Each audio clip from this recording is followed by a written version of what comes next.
You are a warrior. 321 status. What kind of vehicle is it? You are the very best your nation has to offer. 911. Multiple shots fired. They're asking you to lead. 5. We need a Bearcat. It's up to us. So 133. I need somebody that's got a visual on where the shooter is. You must be sound in mind, body, and spirit. 40 feet, where's the officer down? I have a rescue helicopter that wants to land and help. This is the podcast that will make you the one. Copy, running eastbound. The one that will bring everyone back. I believe we have shots fired.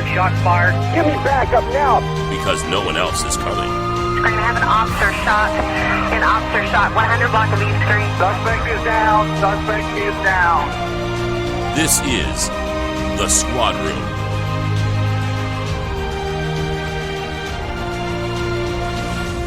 Hello, everybody. Welcome to the next episode of The Squad Room, the podcast that helps you, the modern warrior, achieve your full potential and fulfill your purpose as a first responder. Now, who am I? I'm your host, Garrett Tesla. I'm a sergeant for a sheriff's department in Southern California. And this show is my exploration of trying to be a better, more effective modern warrior. How can you be the leader the world needs you to be? And how to be the best version of yourself possible, myself included. And how can we do that every day? How can we build on the day before? If this is your first time listening, thanks for being with us. And if you are a first responder, you must understand that the central premise of this show is that as a first responder, you are a leader. And it is my firm belief that we are the absolute best our nation has to offer, and that we must burden ourselves with leading others if we are to save our country. I'm not just speaking about Americans here. Of course, we have listeners in over 100 countries, and I can find ways that leadership is missing in any of them, and that people are looking for someone to show them the way. And that is you. I have a fantastic leader on this show today, a guy who I got to meet, about almost a year ago now, and got to know very well, and I'll explain that in a second. But I want to take a moment and thank our sponsors for this show. First is Blue Line Flex. This episode is brought to you by Blue Line Flex, brand new sponsor to this show. Awesome company, and it's Leo owned, which is even better because I love supporting veteran organizations, and particularly law enforcement officer owned organizations or companies. Now, Blue Line Flex, you can find them at bluelineflex.com or on Instagram at bluelineflex. Justin, he's the owner. He's a veteran cop out on the East Coast, and he started the company to create high quality apparel and workout gear that gives back to police charities. And this is why when Justin reached out and we started a conversation, this is why I wanted to work with Justin. The shirts are super comfortable. They're cut for an athletic shape. They've got these really cool protein shakers that are metal, which keeps the protein cold longer. But those are all cool things. But and their quality, for sure. But they give back a big chunk of their proceeds to organizations that support fallen officers and support those that are struggling with the aftermath of losing somebody. So check them out. They do these workout shirts that are really stretchy, and they're perfect for under the vest. They're cut long. Well, this is what I like too. Justin designed these so that they would be cut long for concealed carry. But I like them because they're cut long, so they don't pull up and rise out of underneath my vest, like a regular T-shirt might. Like a cotton T-shirt shrinks, and then you bend over and it pulls up. Anyway, cool product. Check them out, bluelineflex.com. Tell Justin we sent you, and we say hello. Now, also, this episode is also brought to you by Hardhead Veterans, and it's my belief that any assignment requires access to a high-quality ballistic helmet. Whether you're on patrol and responding to an active shooter, or a SWAT cop busting down a door, or a detective serving a search warrant, you need serious protection for your noggin. Hardhead Veterans makes NIJ-compliant helmets for reasonable prices, and I mean very reasonable prices, that help keep you in the fight. They use the top-level Kevlar fibers that are made here in the U.S., and it's just a quality product. I got mine a couple months ago. It took me like 30 seconds to dial that thing in, and I was good to go. Bear in mind, a lot of your departments are issuing you riot helmets that have no ballistic protection. So check out Hardhead Veterans, and stay tuned later in the show. I'm going to tell you more about them and how you can get an even better deal from this veteran-owned business that also employs a whole bunch of cops and gives back to law enforcement charities. All right, so my guest today is Sergeant Larry Hahn. Larry is a sergeant for a extremely large sheriff's office in Southern California. Probably one that you're very familiar with. Maybe not the one. I'm trying to drop hints, but I agreed that we wouldn't say his department's name because this is sort of outside the confines of his job. And though he's certainly not speaking for his department, we talk about some very intimate details of an event. And so we're just kind of keeping it vague. But I guarantee I met Larry, in October of last year. We were going through a leadership class together that was kind of like grad school for sergeants, where you go into a 3-day intensive once a month for 8 months. And it was actually probably more work for me than my actual grad school was. A lot of work, a lot of reading, a lot of papers. But I got to meet 23 other sergeants from around the state that all had amazing experiences. And Larry certainly topped the list with amazing experiences. He's going to come back on the show at some point and talk about a moral imperative challenge he had at work once that made national news. But just a fantastic guy. He's always got great stories. He's done a lot of work in gangs and undercover stuff, and he's been around the block. He's got 23 years, I think he says, in law enforcement, and that's after the military. Larry's a smart guy, and what he talks about today, the story is, and I'll tell you what the story is, but I'm not going to tell you the story because that would ruin what is an amazing conversation. Larry was there at Route 91 Music Festival in Vegas when that asshat started shooting and ended up killing over 50 people. Larry's got a very intense story to tell from his perspective, and he walks us through that entire event, what it's like to be a cop who's there off duty but gets pulled into that service, that calling that we talk about, right? Like Larry's story in this episode is an exact it's the idea behind No One Else Is Coming. That he stepped up and he literally was the one to bring some of the people back and to bring some people to safety out of this horrific event. Larry is absolutely the one. And I'm proud to know him. I'm proud that over the last 10 months we've become friends. And I always enjoy talking to him because I always learn something new. He's just a solid guy all around. But when you listen to this story, listen to Larry talk about this and listen for those cues about how he decided to be the one that was going to bring everyone back. And he did just that. So, without any further rambling from me, here's our conversation with Larry Hahn. Larry, welcome to the show. Hi, thank you. Thanks for having me. I'm excited to have you here because we've known each other now for, about 7 months? Yeah. You know what? I'm going to interrupt myself and go back. We just went out to dinner. We're here in San Diego for some training together.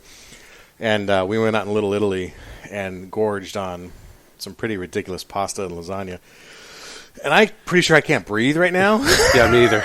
So me either. It was a tough cab ride. It was a tough cab ride. Shoehorn to get us into the cab, yeah. So if people can hear me sweating through the mic or breathing profusely and heavily, I apologize. Just a little background on our night so far.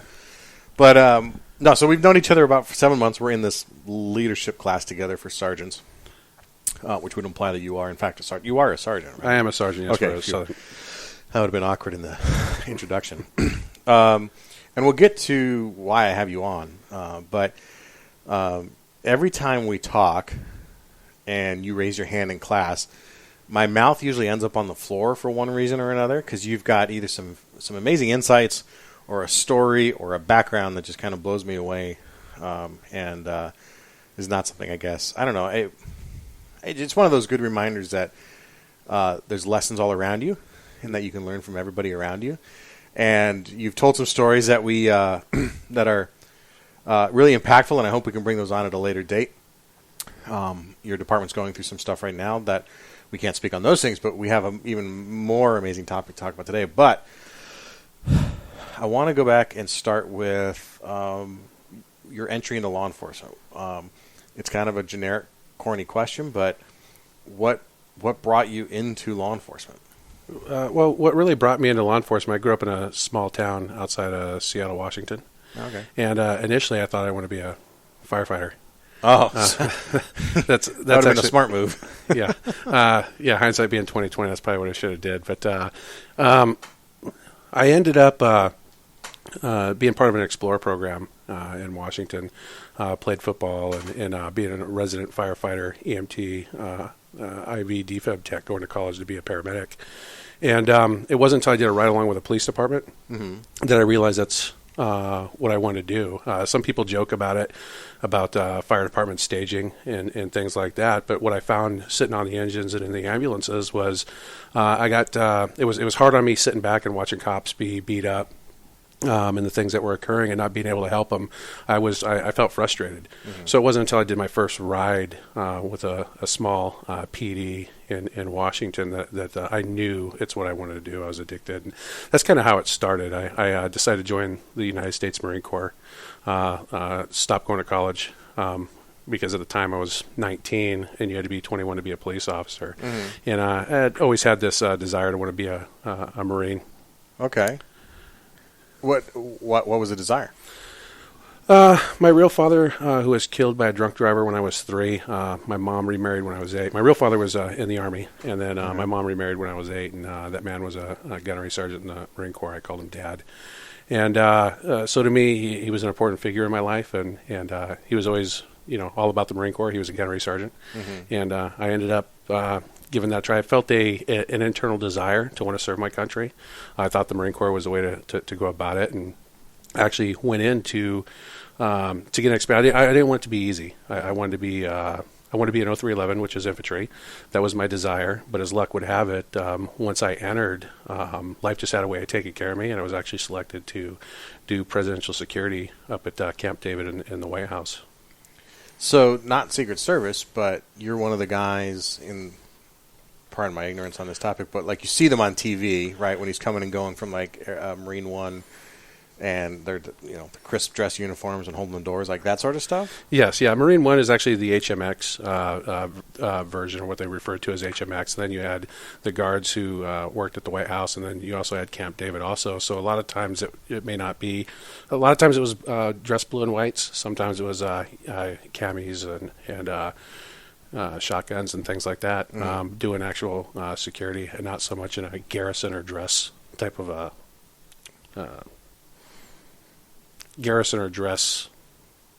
atmosphere. Yeah. So you went roughly straight from basic to that assignment? No, I left basic and went to school of infantry here in San Diego, Camp Pendleton, and then from there I went to Virginia, where I went to Marine Security Force schools, and then ended up at 8th and I Marine Barracks in Washington, D.C., where I did things like drove for the Commandant of the Marine Corps and CNO of the Navy, and did guards of the generals and their families there in Washington, D.C. What do you think it was about you or your background or your skill set that made you a candidate for that? At the time, I think, everything, the psychological tests were good. My written scores were good. Shooting scores were good.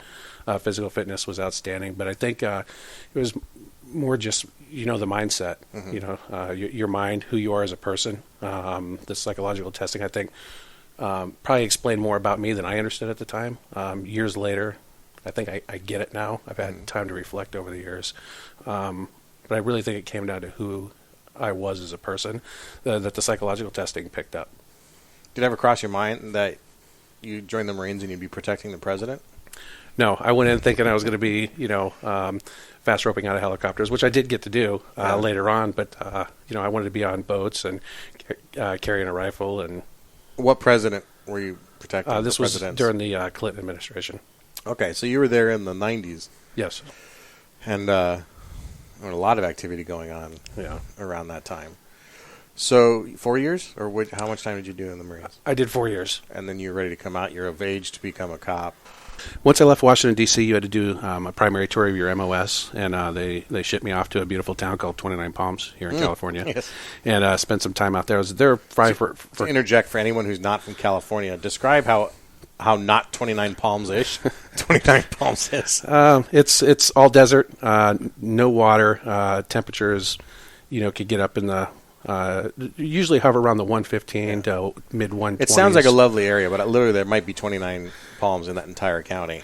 Yeah, no, yeah, maybe. That'd be about it. Okay, so you go do an MOS tour there. I'm there briefly, and then I go to Okinawa, Japan, and they put me on the USS New Orleans, and I'm on the LPH for a little while, the USS New Orleans, and then went down to Australia, went back to Okinawa, and finished up 6 months there, and then came back to the U.S. and as luck would have it, a lot of police departments were testing at the time, and the agency I worked for was one of those agencies that were testing, and I got a lot of job offers, but I got out in March of '98, and they were the first one to offer me a job, and that's the one that I took. And just, you came out of San Diego. You're from Seattle, but you ended up in Southern California. Is just because you knew San Diego from when you started the Marines, and what brought you back here? Just the military did. The military said this is... So you kind of knew this area and all that. And just so people know, you work for a very large sheriff's office here in Southern California. Yes, very large. One of the largest. And what with a stellar reputation overall, I would think, too. I mean, that's what I understood it to be. I actually applied at your agency when I was doing my ride-alongs and deciding I wanted to do this. And I remember the first day... we talked about this, but you guys have a goofy PT test. And just it's kind of bizarre. You walk across a balance beam and you pull the trigger 6 times with your right hand, then you pull it 6 times with your left, and you push a car, whatever. So you do that, and then you do the written test. And at the end of the day, they collect everybody who passes 2 tests, and they're like, all right, congratulations, you're going on to backgrounds. Oh, by the way, you're looking at 9 years in the jail. And I did an about face and walked out of there and was like, thanks, but no thanks. I'm out. Yeah, at the time it was long. It's down to about 2 to 3 years now, but at the time the average was 7 to 9 years. Yeah, which at the time was not unheard of. So you join up. You're now a deputy sheriff. Living the dream? Yes. Yeah, absolutely. Yeah. Absolutely. Loved the job. Loved everything about it. It was everything I thought it was going to be. The jail time was a little long, but I made the mess. I made the most of it. And then you eventually got into an assignment that sounds like the coolest job I could think of. One of the most dangerous jobs too. But you were in the same realm as Jay Dobbins, a recent guest on our show, who ATF agent who infiltrated the Hells Angels. But what was your assignments? What did you do outside once you got to the jail, or outside the jail? I mean, obviously patrol, but what else? Yeah, I worked. I worked with some of our directed enforcement teams, our special enforcement teams, and our gang enforcement teams. I think all in all, between all those details to include patrol, around 12 years of that. And you worked a lot of the outlaw motorcycle gangs, right? We had a lot to do with the OMGs and things like that. Yeah, the units, the different units did. Everything. Our special units do a lot of surveillance and counter surveillance and things like that. I mean, you showed me a picture, and just to paint the picture for people, because this is obviously an audio format, but you got a full sleeve on your right arm with skulls and stuff, and you showed me this massive beard and. How tall are you? 6'4", 6'5"? 6'1". No, you're bigger than that, aren't you? 6'1", maybe closer to. I'm a true 6'1". Most guys claim they're 6 foot. I'm a true 6'1", which makes me look like I'm 6. So, but I mean, like, you're one of those guys. When you showed me this picture of you doing when you were in your undercover days, and like, I'd walk by you on the street, and I would never bet a single dollar on the fact that you were a cop. I mean, you looked that part. Right. How long did you do that? Again, all in all, I think that whole deal was right around about 3 years, 3.5 years. Yeah. And married, kids at this time, or when did you get married? At that point, I married after I got out of the military. So at this point, I had divorced in 2004. So. And you had, what is that, 7 years on the job? Yeah. Any kids? 3 boys. 3 boys. 3 boys. So busy home. Yes. Balancing 3 boys growing up and the job of an undercover cop is not an easy task. No. What are the things with hindsight now, you've got 20 years on? 20 years. April 20th was my 20-year decade mark. Congratulations. Yeah, thank you. You get your pin yet? I did. I'll get my 20-year pin around the 30-year mark, I figure. That's usually where I pick it up. With some hindsight, because this is obviously a common challenge for cops and managing these things, is there anything you could have done better? And every situation is different, and I understand that some are not recoverable, but cops who are in that position now, maybe this is the better way to ask that question. Cops who are in the position now where they're trying to juggle a career where it's demanding, they're undercover, or they're wanting to go undercover, and they've got the pull at home. How do you balance that? If I had to go back, I think those would be the things that I would do over. It wasn't easy to balance. Everybody knows you miss a lot of birthdays. You're gone a lot. It's early mornings, late nights. Sometimes you might even be gone for a day or two, without seeing them. So you miss out on a lot, and it does have an impact on the family. And so I think going back to find that balance, it's you have a calling, and you want to do this job. But it's making sure you recognize that you have that family back home too that wants and needs you. So, I put a lot of thought into it. If it's the one thing I want to do, I'd like to get back some of that time. I think you hear most cops looking back. That's one of the things that they always tend to regret. Is that they wish they had more time with the family. It's a shame too, because it takes a lot of us some time before we realize, like, crime's going to be here. The day I retire, it's not like I get to lock up the doors at the sheriff's office and hang up the key and be like, well, we're done here. Everything's done. Yeah. Crime is solved, everybody. We can all go home. Yeah. Some guy's going to come in. Someone else is going to take my stripes, right? They're going to be happy to see me go because my leaving is giving someone else an opportunity. It's going to be here. Right. I think that's part of our struggle is like we go in thinking that we're going to save the world, and we realize pretty quickly we're not going to save the world. We can only save maybe a couple people, right. throughout our career. Right. But then you got to hang on to those thoughts. So you eventually get divorced, right? This eventually culminates in a divorce. Yes. But you've got a good relationship with your three boys. Yes. They live with me. My eldest is actually, grown and moved out now, and my middle son's graduating this year, and my youngest lives with me. Proud dad. Proud dad. Yeah. Yeah. That's awesome. Yeah. So you get promoted a couple of years ago. How long have you been a sergeant at this point? Today, as we speak. Today, a little over 3 years. 3 years. Okay. And how does it work in your department where you get promoted? What do you do? Do you go back to the jail? Yeah, every time you promote in my department, you go back to the jail. So you'll return. You'll do a period anywhere from, it just depends on, it could be 3 months, it could be a year. Mm-hmm. The average is about a year to a year and a half. Okay.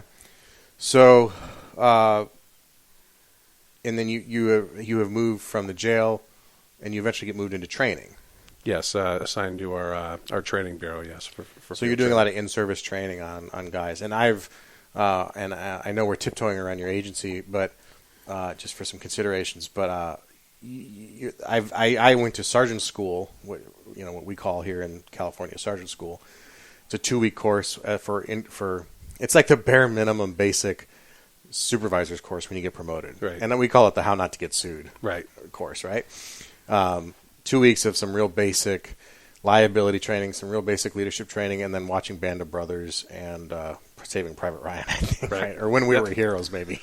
Yeah. It's like, I think pretty much any post class just requires a Band of Brothers episode at this point, Okay, so you're in training now.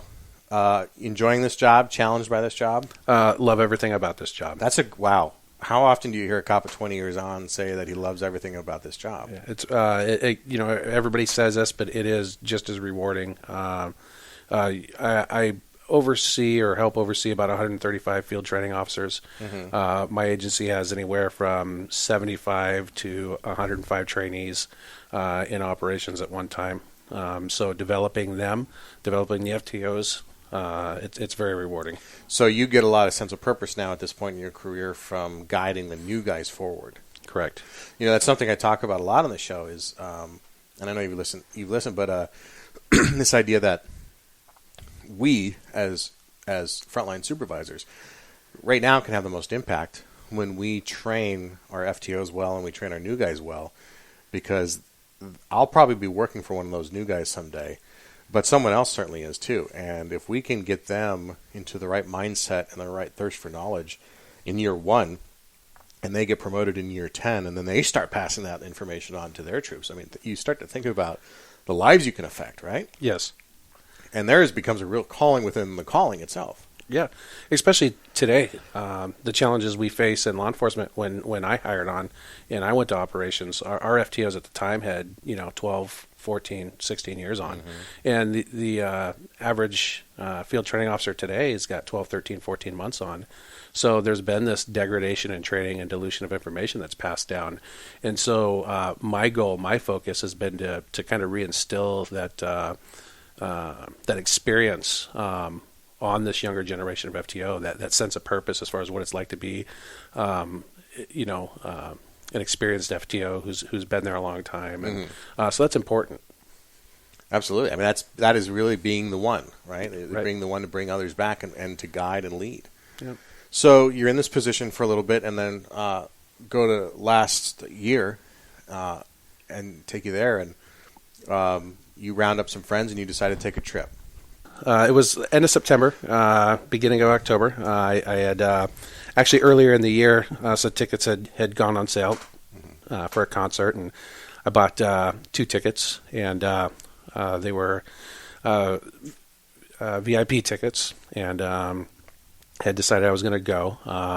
For whatever reason, I don't know why I chose to go alone. I had friends that I wanted to go. I had other friends who had gone as couples and all that, but I was single at the time, and I decided I was going to go alone. I was going to eat the cost of the other ticket, and just something about it made me decide I was going to go alone that weekend, and went with a group of friends who were all there. It was a pretty large group, about 15 people total, and wound up going to Las Vegas, Nevada for the 91 festival. The Route 91. Yeah, Route 91. Yeah. All cops and spouses, or a mix of people?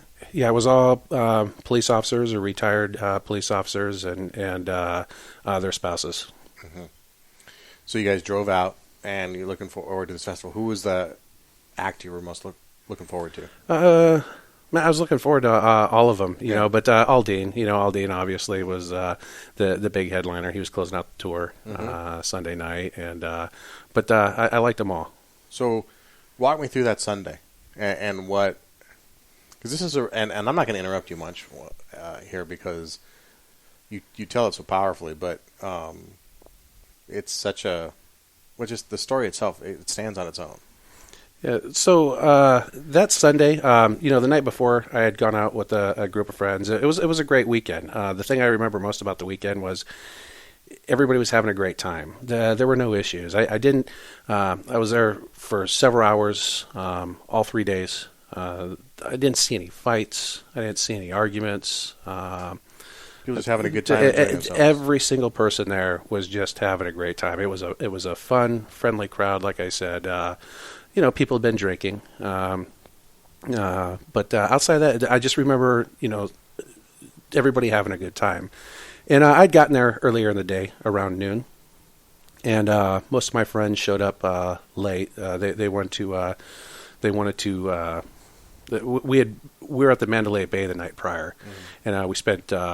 It was a late night there, probably about 3 a.m, and so they all slept in, and I got to the concert around noon that day, and kind of hung out, did my own thing, and then most of my friends started showing up around 6 p.m. and we had hung out and had a few drinks and danced to the music and talked and just did what friends do, just having a good time. And Jason Aldean was getting ready to start, and I don't know what it was in that moment. I'd been there most of the afternoon. I know my friends had just kind of gotten there, so they probably weren't as tired as I was. But for whatever reason, I decided to kind of walk off and do my own thing for a little bit because most of my friends were couples. And again, I was there by myself, and I just walked over to another section and had sat down. And I don't know how into detail I get, but one of the things I found interesting was, I guess, a story for me, and going back to the tickets and going alone was just how sometimes things in life happen, and you don't know why they happen. And so me being there alone that night led to a blonde girl, kind of picking up on me. And I had recognized her from earlier in the night, and she had a boyfriend. And I told her, no, the guy was going to be upset. And she was pretty persistent. He wasn't around at the time. He had walked off to get some food or something. And I told her, well, probably not a good idea. And she wouldn't take no for an answer, and I kind of looked around and was looking for a way out of this awkward situation. So I moved, and she followed me, and I moved, and she followed me. And there was this group of girls standing behind me. And I'd looked over and noticed one of them wasn't wearing a ring, and everybody's kind of laughing. They had seen what was going on, and I was trying to be a gentleman and didn't want any problems with when the boyfriend came back and asked this girl if she would do me a favor and dance with me, maybe to back this girl off, and she agreed. And we had a short conversation. I'd asked her where she was from, and she told me Salt Lake City, Utah. And asked her if she was married, or had a boyfriend, and she told me no. Get that out of the way. Yeah, I had to get that out of the way. And asked her what she liked to do, and she told me she liked to travel, and she liked to go to country concerts. And I asked her where she'd like to travel, where she's never been, and she said Italy. And as I sat there and I kind of looked at her for a minute, and she said Italy, I was thinking, well, I'm an Ireland guy, but okay, Italy's cool. And asked her if she'd ever two-stepped, and she said no. And I said, well, you want to try? And she smiled, and she said, yeah. And I said, well, come on over. And I had that extra ticket, which allowed her to be in the area where I was. And so that kind of allowed her to be there. And so she came in, and I remember beginning to dance with her. And we started our two-step, and we were about 10 or 15 seconds into it. And Aldine was playing. And it was about that time the gunfire started. So I had known her all about 2 minutes, and I think we were dancing for about 15, 20 seconds, and then the gunfire started. At the time, I didn't recognize that it was gunfire. It was definitely different. The music was loud. You thought, initially you thought that it was the speakers malfunctioning. There were people who thought maybe it was fireworks, but I leaned more towards it was the speakers malfunctioning. Little did you know at the time it was a volley of 30 or 40 rounds coming in. And I remember the music stopping, and then another volley of bullets coming in, and looking around and seeing people who were struck.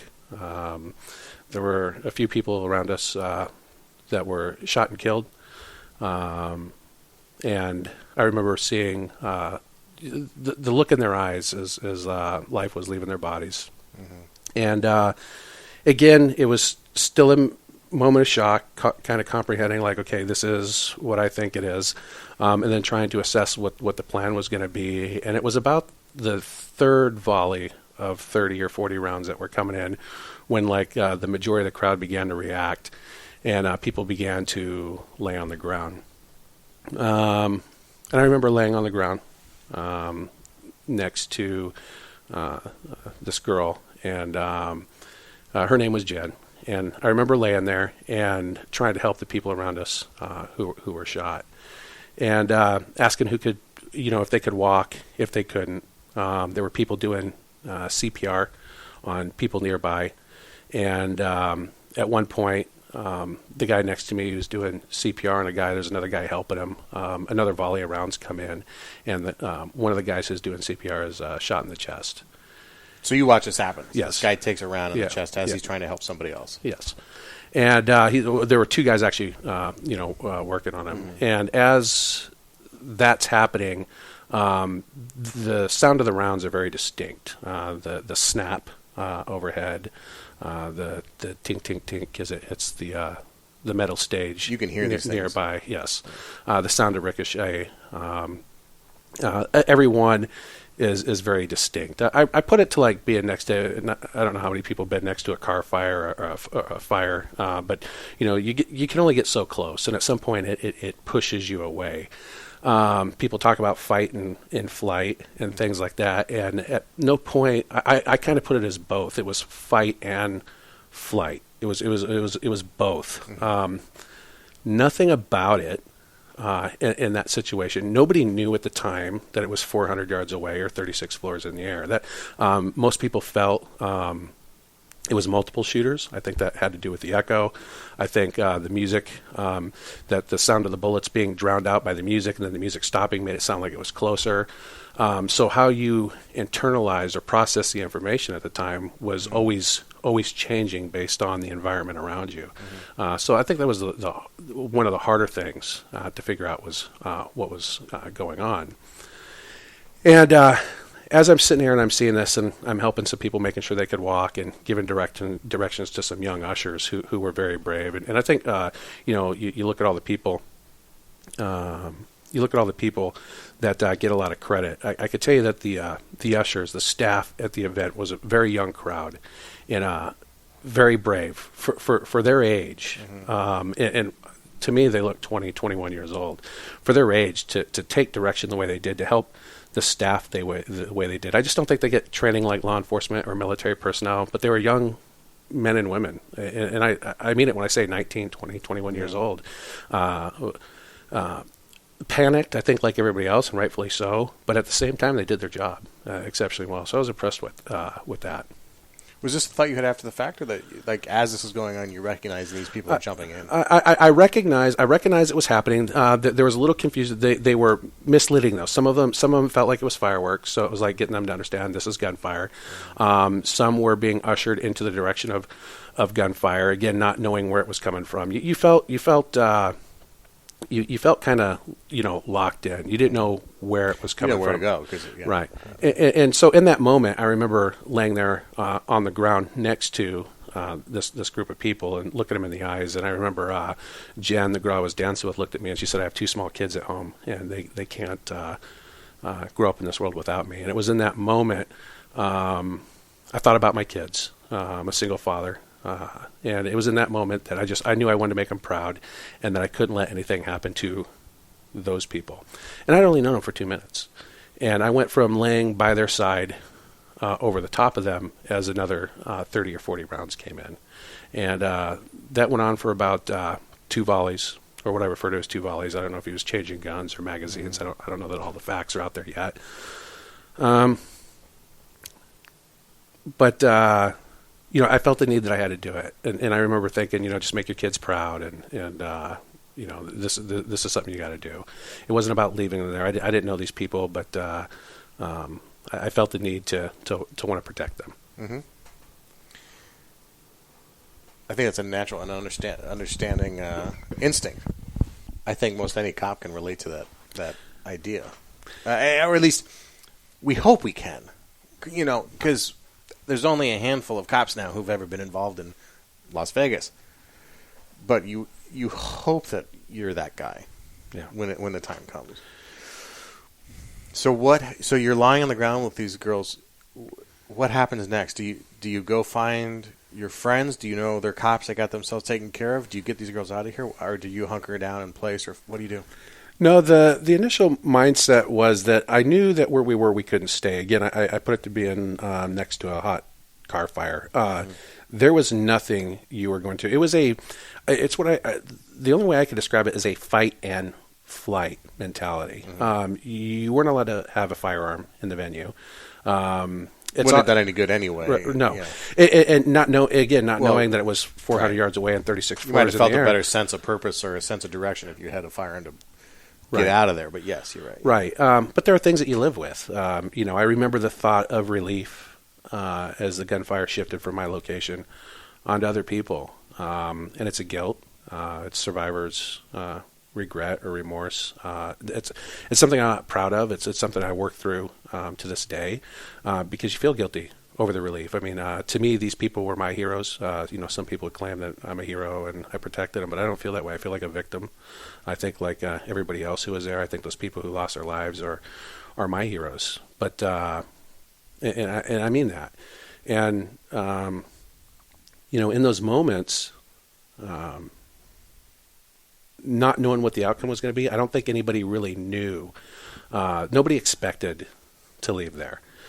So it was what I refer to as a fight and flight. You knew this was automatic gunfire, but again, and it was coming from this direction. You didn't want to go here, in this direction. But you actually thought that you're going to run into somebody over here. A second shooter. So you thought it was multiple. I mean, in my mind, I thought 3 to 4 for sure. A coordinated attack. Yeah. Correct. And a lot of that was because you were reading what the crowd was doing. And the crowd was constantly shifting direction. And some of that was because as people were going in one direction, they were shot in the back and would fall to being shot in the back. But people would assume that they were shot to the front. And so the crowd would shift back into gunfire.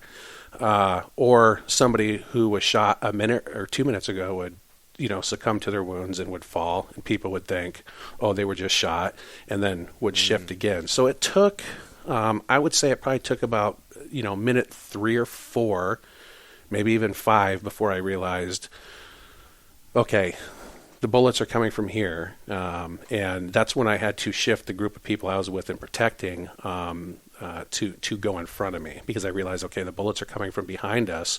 We need to move in this direction, and I'll shield you from the gunfire. And they were pretty upset when I told them you need to go in front of me, because they too thought the bullets were coming from in front of us. So when I made them go to my front and I said, I'm going to go to the back, they were upset. They didn't understand that the bullets were coming from behind. So I remember having to take a knee and calm them down and tell them, look me in the eyes, this is what we got to do. The bullets are coming from behind us. I'll take a bullet before you do. You need to move in this direction. I'm not going to let anything happen to you. And in fact, when they tell the story, each of these women, as they tell a story back home where they're from, they say that it was very calm. That it was very calm. That it was like they felt like we were just walking out of a mall. I think I was more reassuring. In those moments, I didn't plan on leaving. You didn't know what was going to happen. When I graduated from the academy, I went to our equipment room to get the rest of my gear, the stuff I didn't need in the academy, but now I needed when I was on patrol. And they handed me an ill-fitting, awkward, and extremely painful riot helmet. This helmet was probably older than I was, and it was something that had probably lasted several careers of the people who had worn it before me. And it was sweat-stained, and it literally was like Vietnam-era quality inside padding, and it was horribly uncomfortable. And I've been in a few incidents in my career in which I had to deploy that helmet, and never once was I comfortable or most certainly confident in it. It was heavy, it was bulky, and it left me with a lasting headache if I wore it for more than a few minutes. I wanted a helmet I could trust, but like most of you, I had a hard time spending like $1,000 or more on a helmet that I might never need. But that's the problem, isn't it? I may never need my ballistic vest, but I still wear it every day. Well, about a year ago, I got introduced to a company named Hardhead Veterans. It's an apt name for a veteran-owned company that makes ballistic helmets. The founders come from the special operations community, and their goal is to make the world a safer place for cops. Several members of the Hardhead Veterans staff are actually active-duty police officers themselves. They reached out, and we started talking. It was about the challenges of policing in today's environment, our equipment needs, and what it's like to be a cop today. They know that we don't make a lot of money, and that it's hard for us to decide how to spend our uniform allowance, if we even get one. And that most departments are not even outfitting their officers with ballistic helmets. They're simply giving them riot helmets without any protection. So that's where Hardhead Veterans decided they were going to focus their small business, making top-quality helmets at a real reasonable price that cops can afford. They use high-end DuPont Kevlar fibers made here in the U.S., and their helmets not only meet NIJ standards for level 3A armor, they exceed them. They're so confident in their helmets that they publish all this ballistic data on their website at hardheadveterans.com. Now, I got my own Hardhead Veterans helmet a few months ago, and the experience I had is the reason this ad even exists. From cutting the tape off the box to getting the fit dialed in onto my head, it literally took me probably 40-45 seconds. It was that quick. A few clicks of the padding system and the chin strap, and I was good to go. With my last helmet, the one that the department gave me, I spent, I think, 40 minutes and about $100 buying an aftermarket padding system that I had to wedge in there and cut pieces off because it just didn't fit. And though it made the helmet softer, it still was tight. That's not the case here. The helmet's really light too, and then the above-the-ear models come with all the modern attachment adapters that allow you to strap on NVGs or comm systems. And for those of you in SWAT assignments, this is really a perfect helmet. Everything you need to operate without the $1,000 or $1,200 price tag. Their helmets come with a 10-year warranty, and they offer a bulk purchase discount, so if you're in charge of purchasing at your department, make sure they know that we sent you over. For anyone who wants to purchase this helmet on their own, use the code SQUADROOM, all one word, to get $20 off. Check them out at hardheadveterans.com and use that coupon code SQUADROOM to get $20 off your purchase. All right, back to the show. Were you calm? Yes. Yeah. I think on the outside, on the inside, I knew it wasn't good. On the inside, even I began to have doubt. I think even 11 minutes. This one on 11 minutes. I think most people watch a video clip and you watch 15 or 20 seconds on CNN or Fox News. Am I allowed to say other stations? I think people watch 15 or 20 seconds of that, and you can't imagine 11 minutes of that. I mean, that went on for 11 full minutes. And I remember telling them, well, the cops are coming, they got this. Look, they're on their way. I remember smiling and telling them, hey, calm down, they're on their way. I'm a police officer. And as you tell them you're a police officer, you become a quasi-leader. Everybody clings to you. They grab your arms, your legs, everything they can, and they look at you for direction, like you're going to save everything, but you feel vulnerable. The other guilt I feel with is watching police officers. I wasn't hoping. Nothing about it was hope, but it was desperation. Watching to see if any of them were shot, because I was desperate for a firearm. Not that I hoped for it, but it was always in the back of my mind, how am I going to get a gun? And the plan is that if any of them were shot, that I need to get to a firearm to protect those, myself and those people around me. So you also understood that you might have to fight. Hand to hand, the idea of angles, and if I round this corner, what's my angle going to be if there's a shooter? It was constant planning. You were assessing. I think it comes from my military background and being in law enforcement for 20 years. It really was, your training does kick in. The idea of hiding never came to mind, and that's why I talk about fight or flight, because you knew around any corner, or you thought that around any corner, you were going to face danger. But nothing about it was, for me and those around me, nothing about it was to hide, to crawl under a table, to crawl under a stage, to crawl under a vendor, or in the porta potties. All those were ruled out. Nothing about me said to do that. Everything about me said, you move in this direction and you accept whatever's around that corner. So you pushed these, how many women? At this point, it was the group of 4 and then 2 other ladies. Were people gravitating towards you? Yes, yeah. There were people who again, once they realize that you're a police officer, they hold on to your arms. I remember there was one lady. She's actually been on. There's some photos of her, and she was on the news that was shot in the leg, and she was upset, but she was able to walk and just being there by her side. Hey, are you okay? Are you able to walk?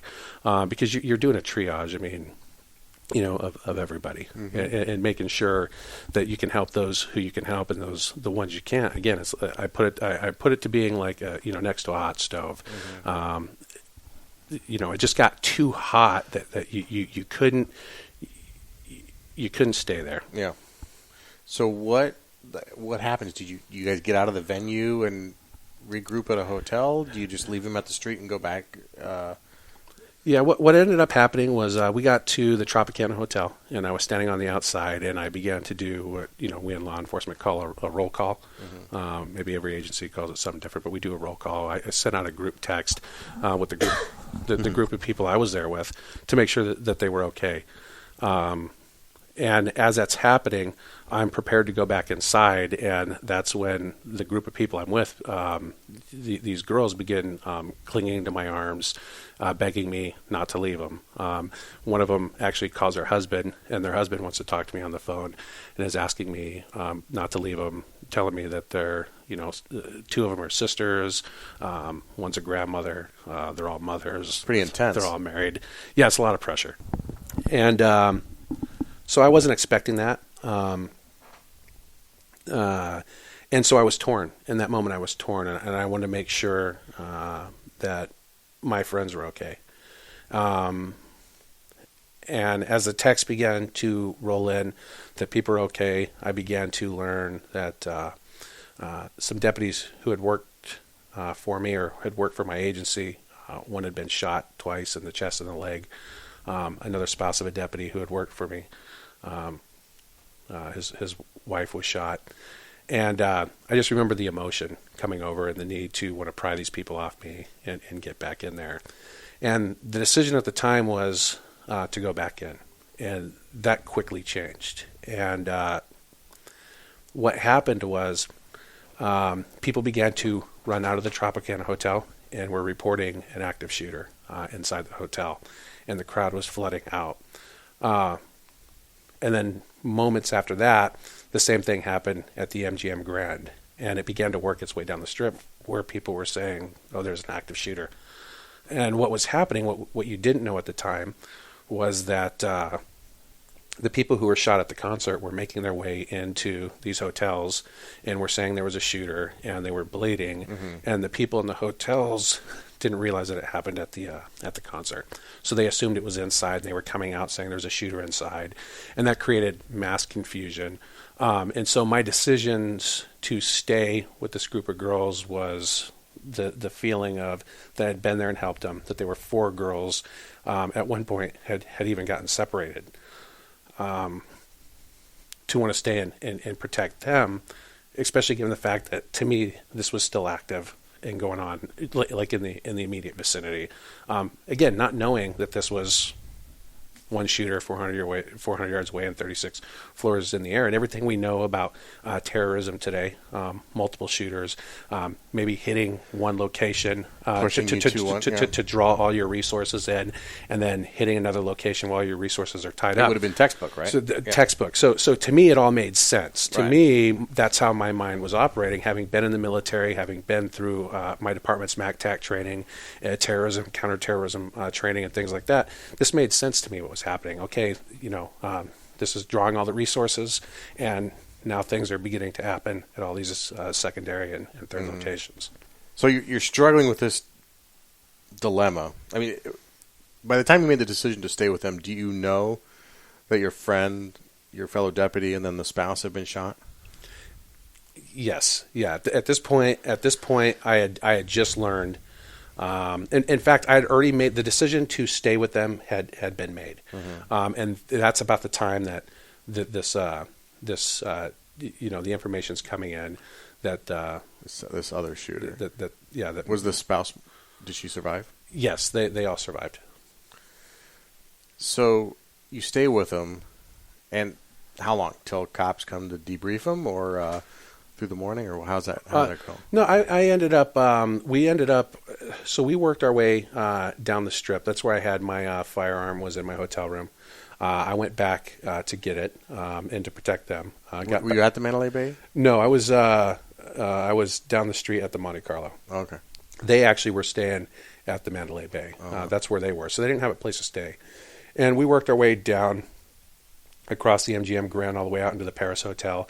And again, there were reports. I think as we were getting to the Paris, there was 5 or 6 police cars rolling in, all getting out with shotguns and rifles, rushing into the Paris Hotel.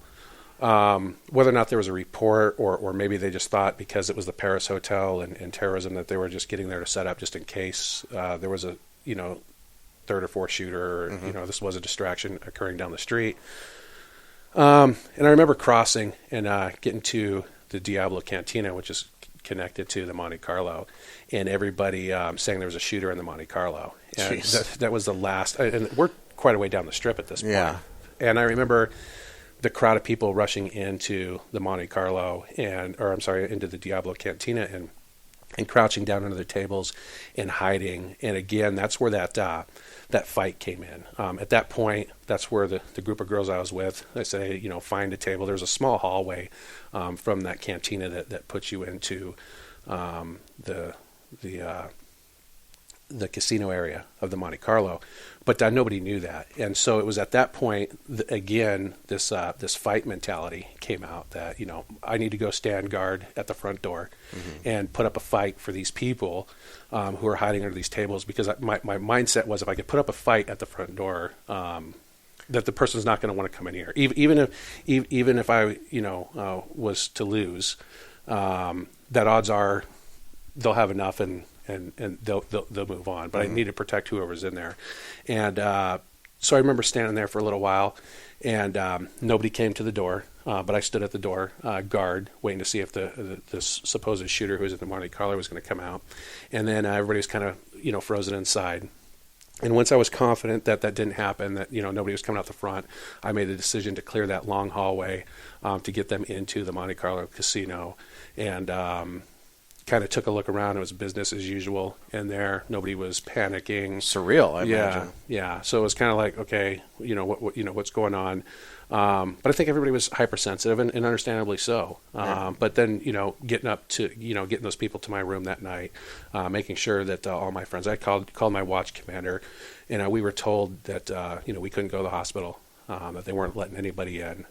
So knowing that I had people that I knew that were shot there, that they weren't allowing us. I later learned that my friend had lost his 20-year-old son, which is hard for me to talk about. And had needed help recovering him. Very difficult, because I have a son that age, and so there were a lot of emotions that night. And I learned a lot, and we go to this class, this leadership class that we're talking about. We learn about our values and our ethics and our morals and all that. And I could go on about internalizing this and the things that I've gone through over the past several months to dissect it, and the internal struggles that you faced, and I learned a lot about myself that night. What did you learn about yourself that you like? Was there a surprise? Was there something about yourself that you were surprised about that you like, or did you just reaffirm what you thought you knew? Well, I mean, it was there was reaffirming. I think the one thing that took me off guard was. I'd gone home the next day, and I wasn't able to sleep for a couple days, and the night I was able to get some sleep, I went to bed, and I had a dream. And in that dream, I'm standing on some metal bleachers, just like you'd see it in any high school football game or soccer game. And okay. I'm standing on these metal bleachers, and I'm overlooking this crowd of people, and they're laying on this AstroTurf, and they're not moving. And a faceless male subject comes up, and he's wearing a black polo and some pants, and he weighs me down and says, "Hey, I need you to help me change your clothes." And he was a coroner. I could tell that he was a coroner, but he was faceless. And he says, "I need your help to change your clothes." And obviously we don't do that, in law enforcement. So, I contemplated in this dream, well, we don't do that. And I said, "But I'll help you. Do you have some gloves?" And I remember asking for some gloves. And I glove up, and I walk over, and there's this black plastic trash bag. And it's filled with clothes. And I turn it upside down. I begin to shake the clothes out. And the clothes, I'm having a hard time getting the clothes out. And some begin to fall out, and I'm reaching in, and I'm pulling them out. And these clothes begin to pile up, and they pile up, and they pile up. Like a bottomless bag of clothes. Yeah, but I thought it was going to be bottomless, but then it stopped. And finally it stopped, and I kind of crumped the bag up and discarded it. And I began to try and change the clothes. And right at my feet, there are two people, a male and a female, again, faceless. And I began to try and change the clothes. And I struggle. I struggle to change the clothes. They're male clothes that won't go on females, female clothes that won't go on males. They're too big, they're too small. And this struggling occurs, and I get frustrated. I get super frustrated. I'm trying to change clothes. I'm throwing clothes down. I get very upset and very angry, to the point where I wind up waking up. And it wasn't until a few days later, like everybody else, in my agency, they wanted us to go speak with some people. And I'd seen a lot of things in my career. The most people I've seen killed in one place at one time was 5. The second most was 4. And so this hurt. This hurt more than anything else. So I said, I'll talk to somebody about this one, because again, this was different for me. This was different. And I remember talking to a specialist, and they said, "Hey, are you having any nightmares?" And I said, "No, but I had a dream."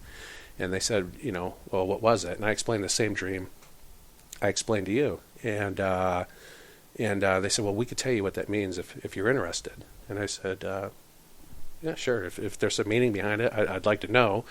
And they said, well, Larry, you standing on those bleachers is symbolic of who and what you are. You're a police officer. You're there to overlook and protect people. And you standing on those bleachers overlooking those people, that's what that's symbolic of. And you being waved down and flagged down by the coroner is your acceptance of the fact that these people have passed away. And the struggle you felt while you're trying to change their clothes, that struggle was you trying to change their outcome, because that's who and what you are. You want to help. You want to fix things. That's what you do as a police officer. And that struggle is that you weren't going to get the outcome you wanted, that you weren't going to change that outcome. And that's why you were frustrated. And this is your mind's way of dealing with that, trying to process this information that you were overwhelmed with that night. And so when it comes to a surprise, not that it was a surprise, but to me, it's just you can't fake that. That's who and what you are to your core. It's just who and what you are as a human being, and things like that. They're not faked. Have you had that dream since? No, I haven't. Just the one time? Yeah, just the one time. Any other nightmares or anything like that? Nothing like that. There's been a time or two. It's funny. There's been a time or two. When you hear gunfire now, I whether it's because I work at our training division, whether it's simunitions or whatever, I process it. I want to make sure it's fake. There was a couple times immediately following within the first couple of weeks or first couple of months that we were in class together and we were watching Band of Brothers, and the I think it was episode 1 or 2 when they're attacking the 50 cals, and that gunfire occurred. I remember sitting in class, and I don't know that I call it anxiety, but definitely that feeling came back. How you would feel in that situation. Automatically related to Vegas. It was a trigger, and that uneasiness in my stomach, that nervousness, that came back. But really, since then, not too much. It took about 4 or 5 months, for things to kind of, go away. And I think with where I'm at now. Yeah. How do you go back to work on Monday? I mean, and I know you probably didn't go back to work that Monday, but I mean, just simply returning to work and going and kind of picking up. And I get that, even though you weren't directly, like, you didn't get shot, but you had very close people to you get shot and hurt. Yeah.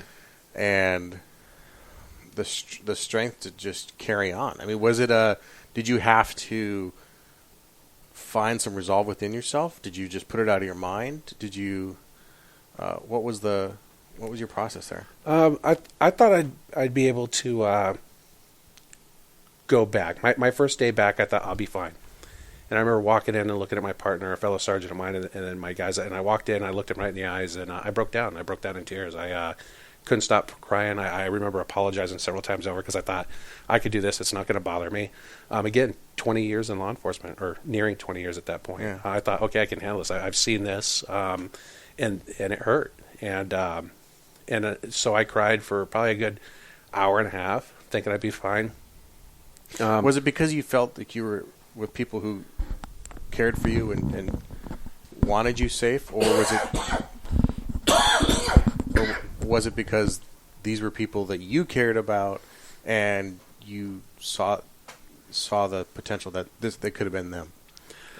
I think it was a few things. It was seeing how upset my kids were. Obviously, the phone call to them, and in fact, one of the things I didn't cover were my text messages. My ex-wife had my boys that night, and I remember texting her while the shooting was still going on, telling her to that this is going on. And to me, the time, I knew the length of time was significant, but I didn't. To me, I felt like they knew. Like the news was already on this. I didn't realize that the news wouldn't be on it, so I was telling her to shut the news off and that I'm alive for now. But to make sure the boys aren't watching. I'm alive for now. Yeah, wow. Yeah. Just I wanted her to know to to shut the news off. There's something going on. I'm here because to me, even though I knew this was a long period of time, you assume that the media was already covering this, that there were helicopters up, and it's just how your mind works. But I knew I didn't want my kids seeing it, and so knowing how it impacted them, knowing how they cried when they saw their dad, I think Relief. the relief. They were scared. They were angry. Angry at you or angry at the situation? I think at the situation. Scared of losing their dad. And then I always go back to the regret. I think, again, they call it the survivor's regret, the survivor's remorse. To me, those people were my heroes. I was a victim. Yes, I survived. But that, I think, is a thing a lot of people struggle with. I know I do. I know a lot of people do. I've talked to other people in my department who were there, and they struggle. They're happy to be alive, but there's guilt. You carry a lot of guilt, and especially me, because I would have laid down my lives for any one of those people, and I mean that when I say it. And I think there's a lot of people who feel that way, that you wish there's more you could have done, and so I think that was part of being upset, that you made it and other people didn't, and there was a lot of guilt that you carried. And the next day I thought, okay, I'll go back in, I'll try it again. I got to get back into this. And I made it till about 3 o'clock in the afternoon, and I'm sitting there typing away on my computer, and just out of nowhere I break down again for about another hour and a half.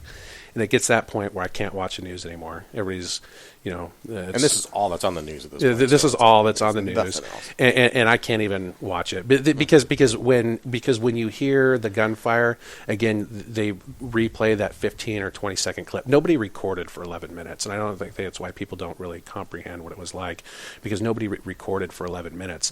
You a 15 or 20 second video, and what I challenge everybody to do is to take that and think about that for 11 minutes. For 11 minutes that went on, and to where you begin to even have doubt in your own mind that you're going to leave here. And I know there's a lot of people who talk about that.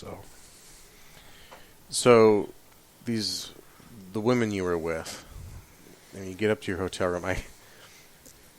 The dark humor of a cop, right? I have this vision of the quiet elevator ride up with like the elevator music going and nobody's saying anything, and you guys just experienced this horrific thing in the middle of the most surreal city in the country, in a casino, which is the most surreal environment to be in the first place. It had to be this total disconnect, but you stayed with them for some time, and you willing to share some of what happened out of that? Yeah, so one of the things that happened was, I went down and was able to get them something to eat and got them, a couple glasses of wine. I think they needed that, and as the night went on, and we sat there and we watched the TV, and obviously they were all in the bed, and there was one in a chair, and I sat in the chair with my gun by my side, and making sure my friends were okay, and really struggling with the fact that I couldn't go to the hospital. I'd call my watch commander, let him know that I was there, and that but being told you can't go do something, they're going to turn you away. This is what the department needs of you right now was difficult. What did the department ask you to do? They just said that just don't go. You let us know you're here. Do not go to the hospital. They're not going to let you in. We will update you with the status of these people. Those were the things. Wanting to go out and see if there's more you could do, but as you watch the news, you realize, okay, this is probably one shooter. There's no need for you to go rushing out. And, of course, at the time, I just had a revolver. It was a backup or a gun that I carry. So.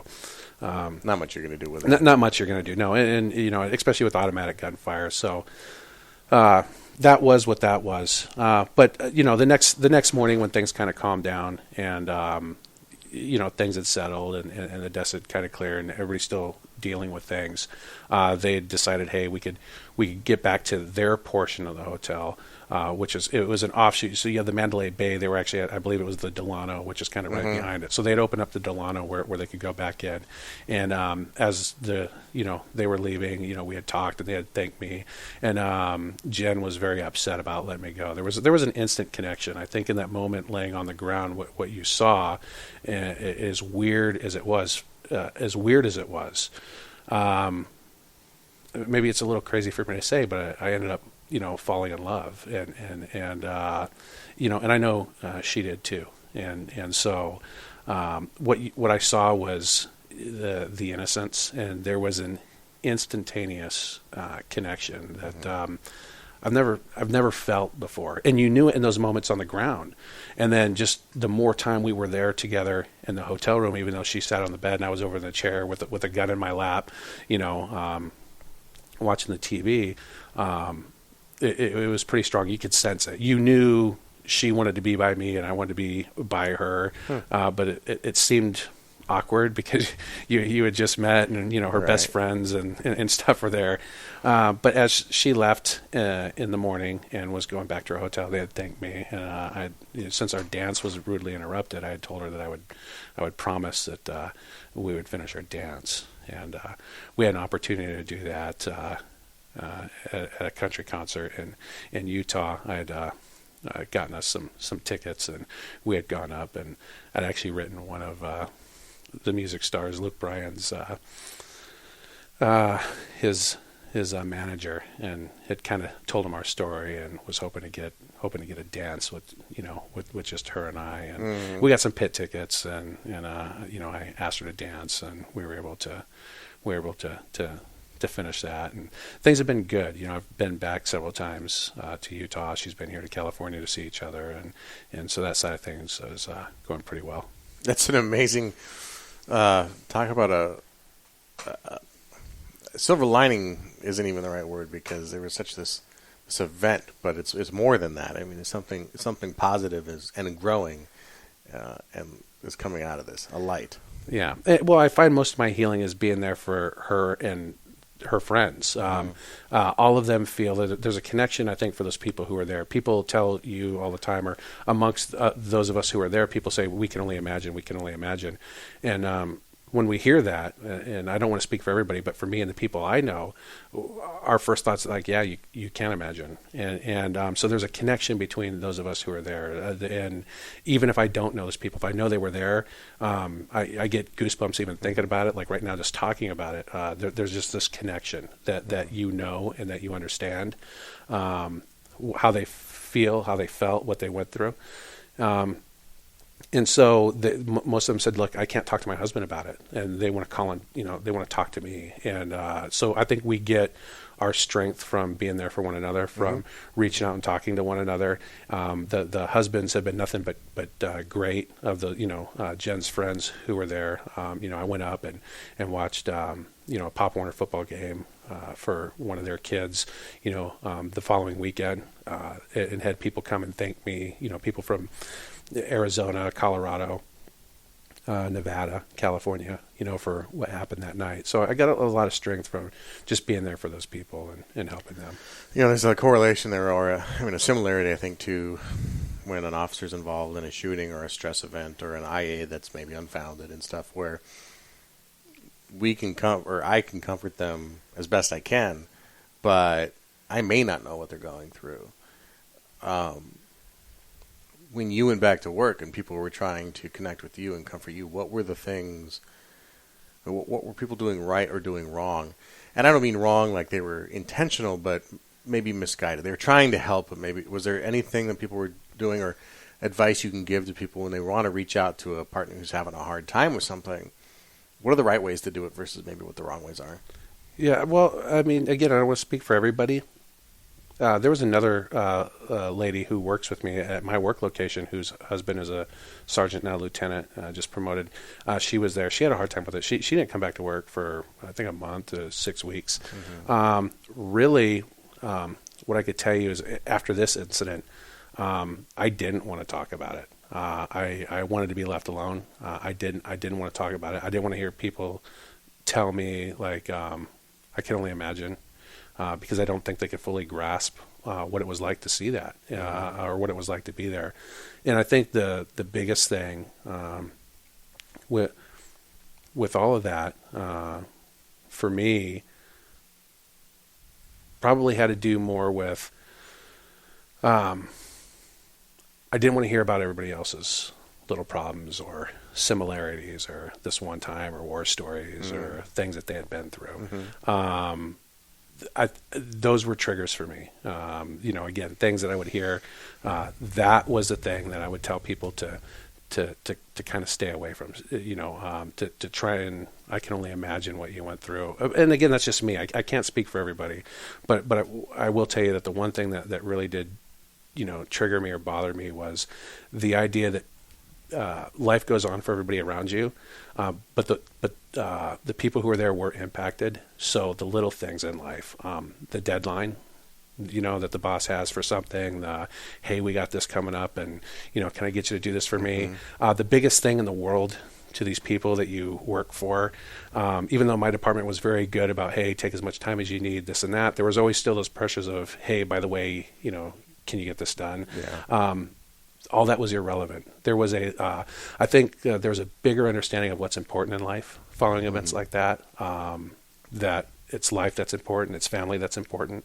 And there's this realization that everything else is it's little, everything else is little. Which is a great perspective to have. I mean, we all try it. Like, we always say that we're supposed to do those things, and we always say, at the end of our careers that we wish we spent more time with the kids or with the family. But is that are you able to bring with you still an appreciation for that mindset? Maybe not because I think it can get real angsty and real corrosive to stay like that for a long period of time, because you will start to kind of go down your own rabbit hole of kind of focusing on this one thing when the world does need to move on, or other people move on, but maintaining an understanding that I guess it's a gratitude. I mean, what I'm hearing is you're in a roundabout way. You're saying you just were you had a lot of gratitude for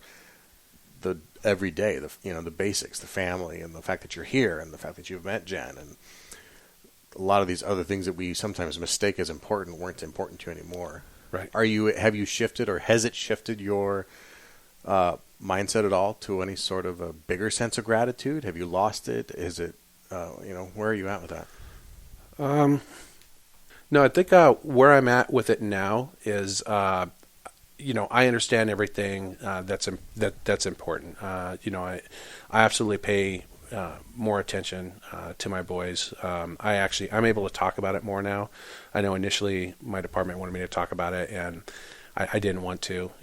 Obviously there's some good publicity that could come out of it for law enforcement agencies. They left it at our discretion. But at the time, I didn't want recognition for it. I didn't feel like I did anything unique, although the people I helped that night would say otherwise. But for me, I didn't feel anything that I did anything unique.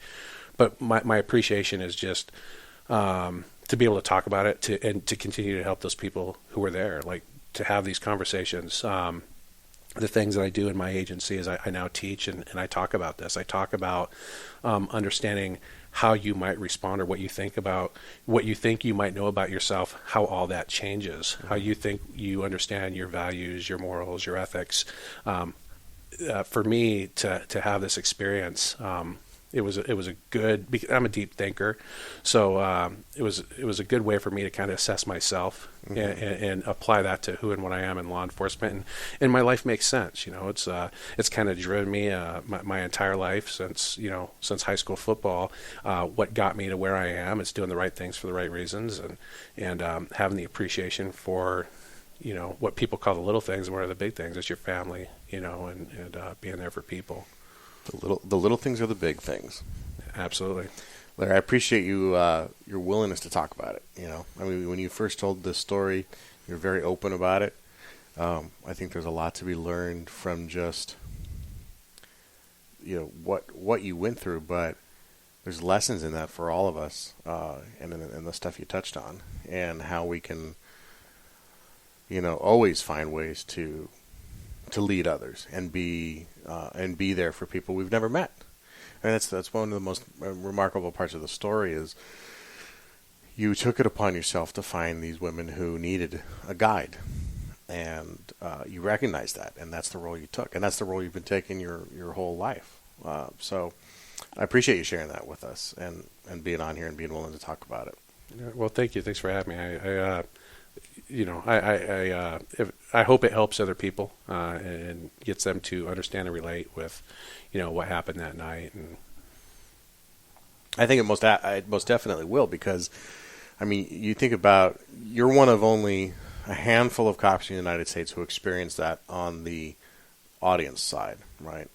And so as luck would have it, last week was in class in an active shooter, like an ICS active shooter response class, which was a tabletop. It was a class done by FEMA, very high end, so that means they have lots of equipment and funding. And we ran through all these scenarios from a basic school shooting all the way up to a Paris-style attack, right? And mostly it was my agency in the room, except for one guy. Mm-hmm. And his name was Brandon Clark. And Brandon was a Las Vegas Metro sergeant. And his twin brother, Casey, is a Las Vegas Metro detective. And I recognized Brandon before I ever spoke to him. I said, I know that guy from somewhere. I can't figure out why. And then he said he's from Vegas Metro. And if Brandon's listening, I'm going to be embarrassed to admit this, but I had to Google him under the table because I know that guy from somewhere. Maybe we've been to a training together or something. And his story on the response side, on the officer response side, is fascinating too. He works very similar to you. He works in their training division, and he was instrumental in writing their active shooter response policy. Mm-hmm. And so he had done a lot of this. He'd done a lot of training and in-service training on these guys. And his twin brother was a detective, never works overtime. He just does his detective thing and goes home. And his brother was looking to make a little extra money for a trip coming up, so he signs up as overtime for this concert. First overtime shift he's worked in years.